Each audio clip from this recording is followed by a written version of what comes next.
India's need to realize its dream of 30 trillion economy by 2027. Now, in the run-up of Budget 2024, we are discussing the sector that will drive growth. Good morning everyone, I am Ankita Sengupta as a student of finance at Fortune Institute of International Business.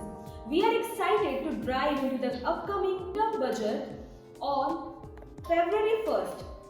This might be an interim budget before the big election, but it's still a sneak and peek into the government plans for the future. Think of it like a trailer before the main movie. So, I've been very happy to moderate this session with my fellow panelists, putting their views on different dimensions. What are the expectations toward the budget 2024-2025? So let us introduce our panelists, Mr. M.D. Raza Khan, Salini Thakur, Ms. Anjali Jaube, Yashwant, Sonal, Shivhare and Vanshika Garg. Just like the grand opening of the Ram Mandir and the powerful display of the woman strength on the Republic Day, we are excited this budget to be full of hope and potential. But before this, we can carry away a breakdown of sector by sector. We are discussing the key pillar of Budget 2024 that the government is likely to focus on the agri sector and majorly for the poor farmers, youth and women. Government expect to boost the agricultural sector for this year budget. What can the farmer expect? And what should you expect as far as the agri sector? Let's find out. Joining us, Mr. M.D. Raza Khan. So, hello Raza. Tell us something about the Indian agricultural sector and what is the expectation of farmers towards the Indian agricultural sector? As we know that India is the second largest agricultural producer in the world, and India achieved a milestone in 2023 that India achieved the first rank in export of cotton after surpassing China, Japan and the US. In India, agricultural industry contributes around 17% of overall GDP and employs around 58%. And also 70% of rural households rely their livelihood on agriculture sector. So we have lots of expectations of agricultural industry. Like they expect from the government that increment in PM KISAN Samman Yojana, the disbursed amount increase from 6,000 to 8,000, and also MSP for various crops and increase irrigation systems, in amendment in insurance crop policies to increase in their insurance coverage amount, and also some new scheme for reducing their losses. So Raza, what government mentioned in the term of budget of agricultural sector on terms of farmers? The government allocate approx 20 lakh crore rupee for the agricultural sector under the KCC scheme. Through this KCC scheme, government expect for growth and as well as to support the agricultural industry and also youth who wants to get started in the agriculture sector. And government also expect lots of things to do, such as increment in PM KISAN Samman Yojana, the fund increased by 20%, and also the disbursed amount from 6 to 8,000. And government also increased the insurance coverage amount by 10% and introduced a new insurance policy, weather-based index policy. Through this insurance policy, they expect that farmers who got losses after some weather conditions, through that they want to reduce it. Government allocate a 10,000 crore rupees for PM KISAN Yojana, and through it government wants to establish some canals, irrigation infrastructures and water conservation technology for reducing water scarcity. And after all this, government allocate a 2,560 crore rupee fund for establishment of new digital market and infrastructure institutions like digital market and so on. So raising funds, improvement in schemes, increasing MSPs and promoting youth. So thank you so much Raza for your giving your inputs for this budget, and now looking forward to the next. Now we just focus on the manufacturing sector and automobile sector industry. We have with us Ms. Anjali Jaube, who will provide their insight with us. So hi Anjali. Hi. Looking forward, what measures do you anticipate to foster manufacturing sector or industry growth, and what specific expectation do you have to auto sectors and upcoming budget? Considering the last budgetary on green mobility and including the funds replacement, government vehicles and custom duty, how closely are we to achieve the goal of 30% electric vehicles on road by end of the decade? Hi Ankita, thank you. Our finance minister has already stated that there will not be any spectacular announcement in this year's interim budget. But we can expect that there will be a balance between fiscal prudence and encouraging growth in lagging sectors. Ankita, I would like to discuss your question in two parts. On concerning the manufacturing sector, which is contributing around 15% of our GDP. And based on the hints given by our finance minister a few days back, it seems that the focus is twofold, likely to focus on infrastructure and a rural sector, because which are down in the depths. Also, we are expect that the PLI schemes could be expanded to more sectors. However, the capital expenditure is expected to slow down due to the necessity of achieving the fiscal deficit target, which is 5.9% this year. Also, from the recent commitments which observed in Vibrant Gujarat Global Summits, underscores the industry's collective dedication to a developed country by 2047. From the recent commitments which we observed from the Vibrant Gujarat Global Summit, underscores the industry's collective dedication to a developed country by 2047. In this context, we can expect policies which encourage indigenous semiconductor manufacturing ecosystem. Also, the policies which support the innovation, skill development, particularly on the technologies like artificial intelligence, 5G, 6G networks, and renewable energies. And coming to the automobile sector, as you already said, yes, we are getting ready to achieve the 30% of electric vehicles target by 2030. While in the previous budgets also we have initiated several schemes like FAME scheme. So we are expecting a continuation of the same. But from the data from Niti Aayog, we can see that the electric vehicle penetration in India is not so high. It's still below 5%. So there is a long way to reach the target of 30% target. This is mainly because of the large acquisition cost, largely because of the cost of batteries. Therefore, we are expecting that in the coming budgets, also including in the current budgets, we are expecting other schemes, initiatives to reduce the cost of manufacturers and also increase the adoption from consumer perspectives. Thank you so much, Anjali, for your giving insights. Now quickly run up to the another important sector, that is infrastructure sector, and with us Shalini Thakur. Shalini, hi Shalini. Shalini, just tells us something about the infrastructure and the expectations. Infrastructure sector indeed is the backbone of our nation's growth, and it's not just about buildings and roads, it's about creating a foundation for a better future. So when Prime Minister of India lays out his vision for this sector, it's not just about local affairs, it's about showcasing India as a new and improved nation. It's like telling everyone that what we as a country can do. So when we talk about expectation, budget expectation in 2024, we need to understand how important it is to look forward for it. So if we talk about proposed budgetary allocation for this sector, Ministry of Road, Transport and Highways has requested to allocate 3.25 lakh crore rupees, which is 25% increase from last year. The Finance Minister, Mrs. Nirmala Sitharaman, has allocated 10 lakh rupees infrastructure capital allocation, which is a 33% from last year.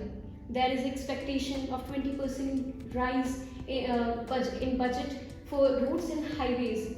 And if I talk about what we can expect from this Union Budget 2024, the focus is that there will be focus on rural and urban connectivities, more airports, highways, and roads. If we shift our focus to aviation sector, India has seen tremendous growth in aviation market in last year. India was planned to develop 50 airports and heliports. This year, the industry expert is hoping for like 50 to 20% budget increment. And if I talk about infrastructure sector, how can I forget the most important part, the Indian Railways. Indian Railways are expecting a substantial amount of 2.8 to 3 trillion rupees, which was 2.4 last year. And if I talk about Indian Railways, I cannot forget to mention Vande Bharat.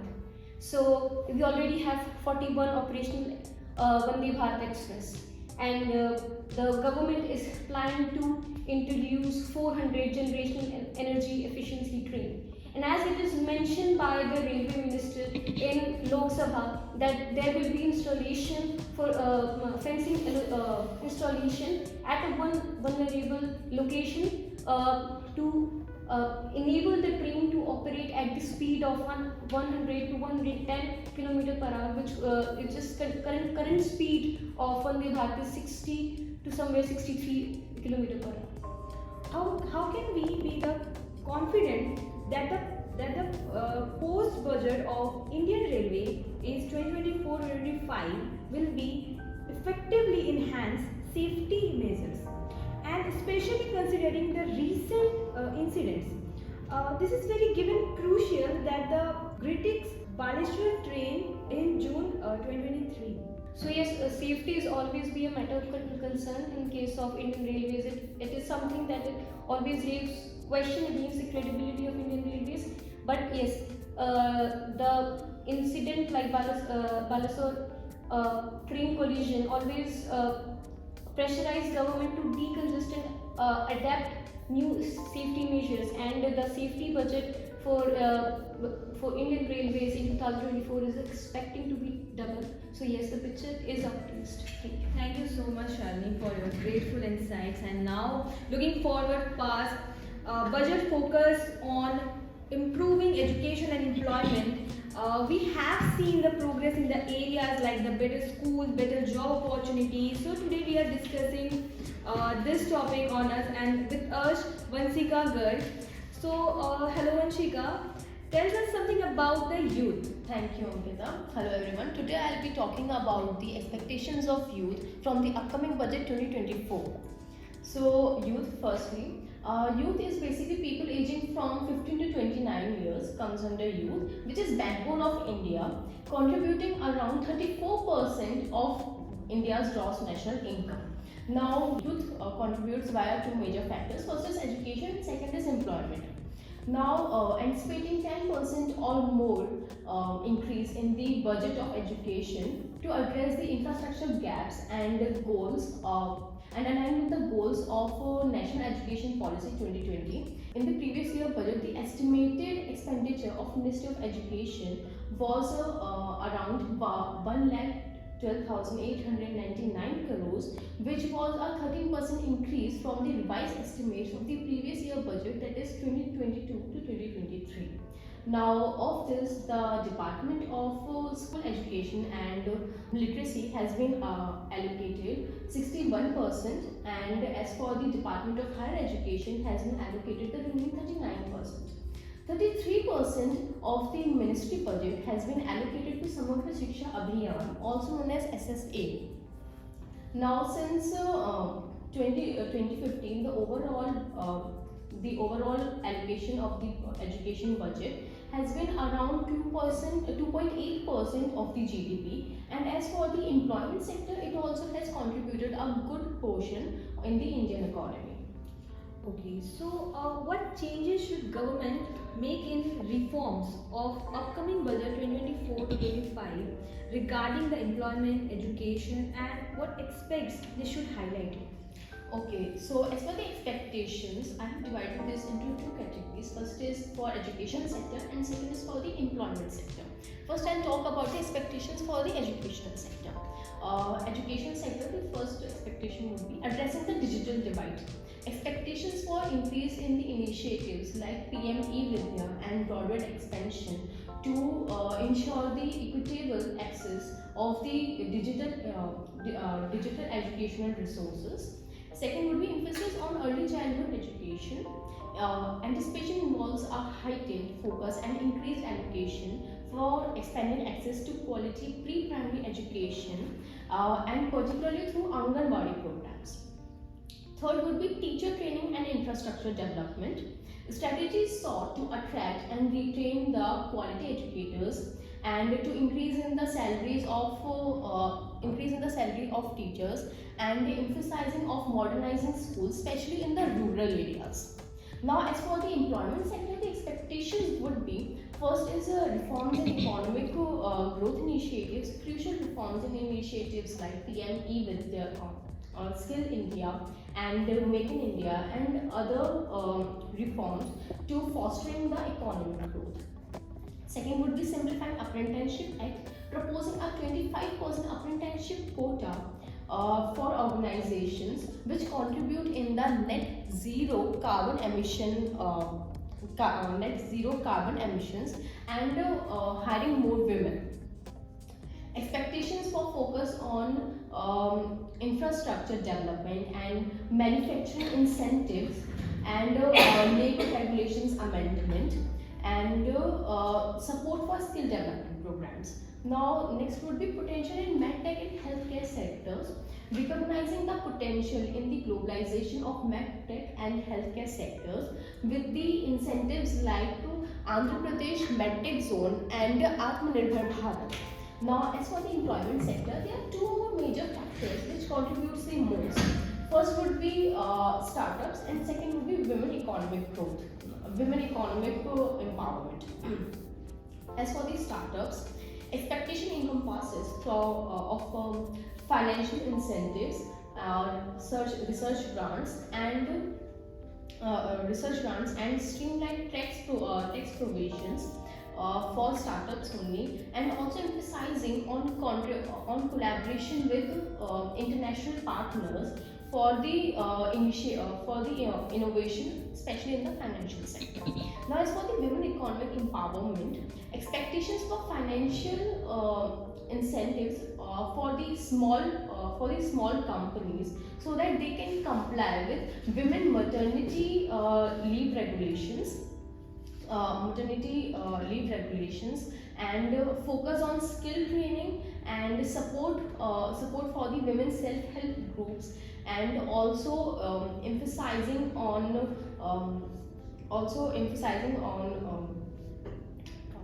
women empowerment, not just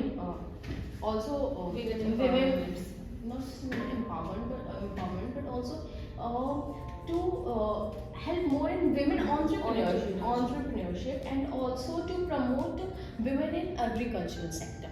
So to sum it up, to conclude it all, I would like to say the overall expectation would be the budget is expected to align with the India's economic growth goals and emphasizing infrastructure development, employment generation and technological advances across various fields. Thank you so much, Vanshika. Great insights from your sides toward knowing the women's empowerment and job opportunities, a great education towards the budget. So thank you so much, Vanshika. Now forward to the next main major topics for our healthcare sector. So now Sonal will continue with us and give their input towards the healthcare and what are the expectations towards the healthcare sector for our budget 2024-2025. Thank you, Ankita, for this opportunity. So, when it comes to the upcoming interim budget for India, the healthcare sector has identified as an important area which requires attention. So, the Indian healthcare sector is a critical juncture poised for transformative changes in a world that is changing quickly after COVID-19. Indian government has allocated around 11 billion in 2023 to this sector, which is a 13% hike in comparison to 2022 this time. Now, experts suggest to increase the healthcare allocation to at least 2.5% of the GDP, which is currently 1.6%. However, India's healthcare spending falls below the global average, and a boost in our budgetary allocation could enable more research and development in life science. The current research and development spending is around 1.2% of our GDP, which falls behind the global average. So the upcoming budget could be a catalyst to bridge the gap with the world. Despite having over 4 billion doctors and nurses, the healthcare system faces a manpower. Still, the healthcare sector is facing a manpower crunch, especially in the rural areas. The doctor-patient ratio is 1:847. So expert says the budget should address the shortage of health workers in rural areas, which is below the World Health Organization's recommendations. They also suggest tax reforms to make healthcare more affordable and to boost infrastructure research. These steps could make more resilient for the future. Thank you so much, Sonal, for your great insights. Now, as we all know, the corporate sector is the backbone of our economy.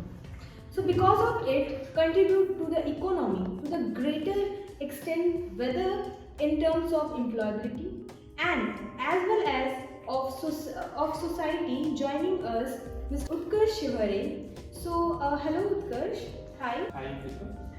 Utkarsh, as a corporate point of view, what was the expectation for them towards the new budget of 2024-2025?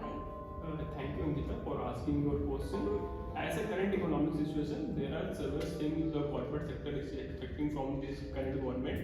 But we know that this is an election period. There cannot be major announcement from this year for the corporate sector. But I want to emphasize on the corporate sector is the main problem is the tax litigation issues. The corporate is expecting the government should take measures for the tax litigation issues. So for this tax litigation issues, there is a system with the central processing center to make it more efficient and responsive. There will be the taxpayer get the refunds from their refunds and the tax credit.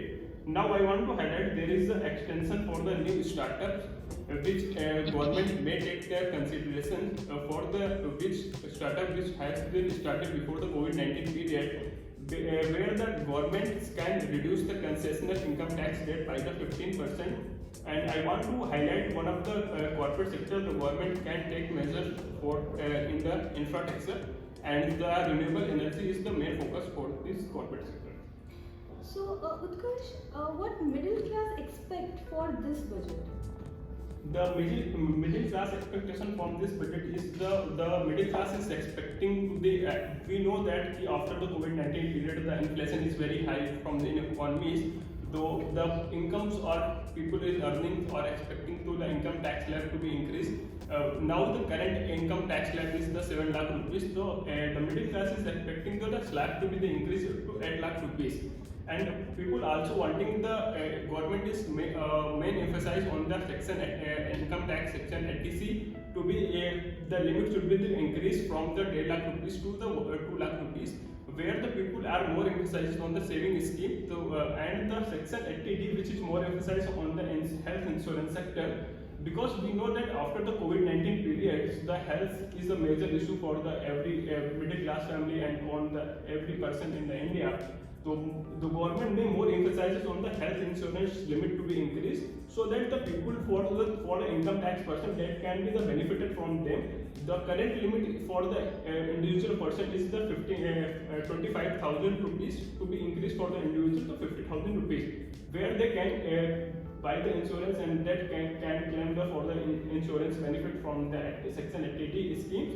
And for the family persons, we are talking about the senior citizen, the current limit is the 50,000 rupees. It should be the increase to 75,000 rupees, where they can be the benefited from them in their income tax for the annual 5 years. So talking about the taxes, the employments and their expectations. Thank you so much, Utkarsh, for your insights. And now at the end, most important aspects that investor are hopes for policies that foster growth while ensuring the financial stability. Talking about the financial market, joining us, Mr. Yashwant tells us about our financial market and what was their expectations to it. Good evening.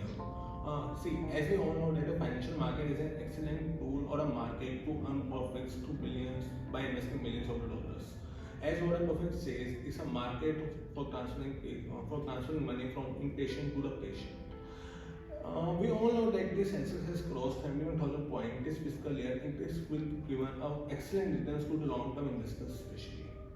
So the elections are nearby in 2024 April, May, and we will be expecting a Modi government. So therefore we can expect a bullish market as FIIs and DIs are going to invest in a surplus amount. Can you describe what are the real wants from the investors, from the government, investors from the government? See, there is a lot what investors really want in this budget, but what we really need is that we don't need any introduction to new taxes, especially the Nirmala Sitharaman, our respected finance minister, has recently introduced long-term capital gain tax, which is 10% of the profits above 1 lakh rupees with the indexation benefits. Secondly, we really want the reduction of the STT taxes. However, it's true that it does not have a very heavy weightage on the profits, but they are but they really carry a lot of proportion for the intraday traders. Thirdly, we really need the abolishment or changes in the double taxation income policy, double dividend income policy, because the company has already paid the taxes on the dividend amount and the investors repaid that particular amount. Lastly, we can expect a positive policy on the cryptocurrency because the government recently has approved the central bank digital currency. So we can expect a crypto policy or crypto in our markets very soon as well. So in short, what we really expecting is abolishment of double dividend tax income, changes in the SPT tax and long-term capital gain taxes, and a positive news from the cryptocurrencies regarding the central bank digital currencies. Thank you so much, Yashwant. And today's panel discussion has light on the key sectors vital on the India's progress like agriculture, manufacturing, healthcare, railways, youth, empowerment, financial markets and middle class employment. So thank you so much for all the panelists and thank you for giving your insights, and thank you to our audience to keep engaged with us, and thank you so much.